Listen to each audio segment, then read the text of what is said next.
મારું નામ ઈશ્વરભાઈ કાળુભાઈ ચૌધરી, ગામ ધાંધેરી, તાલુકો દાંતીવાડા, જિલ્લો બનાસકાંઠા, ઉત્તર ગુજરાત. ભારત સરકારનો દ્વારા જે કેદ દે અભિયાન ચલાવ્યું છે અને એ અભિયાનની અંદર જે જળને ઊંચા લાવવા માટેની જે અભિયાન ભારત સરકાર, અમને ગુજરાત સરકાર અને બનાસ ડેરીના સહયોગથી શ્રી શંકરભાઈ ચૌધરી સાહેબ, આપણા મુખ્યમંત્રી ભૂપેન્દ્રભાઈ પટેલ સાહેબ અને જે અમને ચલાવ્યું છે ને તેમાંથી અમને બહુ ઘણો બધો ફાયદો થયો છે.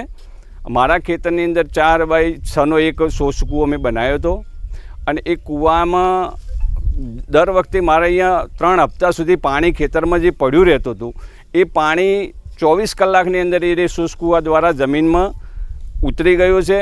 અને જે આ બહુ સારામાં સારો એક અભિયાન છે. એમાં મુખ્યમંત્રી સાહેબ, શંકરભાઈ ચૌધરી સાહેબ, બનાસ ડેરીનો, આપણા કલેક્ટર સાહેબશ્રીનો, એમના બધાનો હું અભિવાદન કરું છું અને એમને ખૂબ ખૂબ ધન્યવાદ આપું છું. આવા કાર્યક્રમો કરશે તો અમારા જળ બહુ ઊંચા આવશે અને જળનું ઊંચા આવશે તો અમારું ખેડૂત અને અમે બધા સુખીથી અમારું રોજીરોટી અમે કમાઈ શકશું.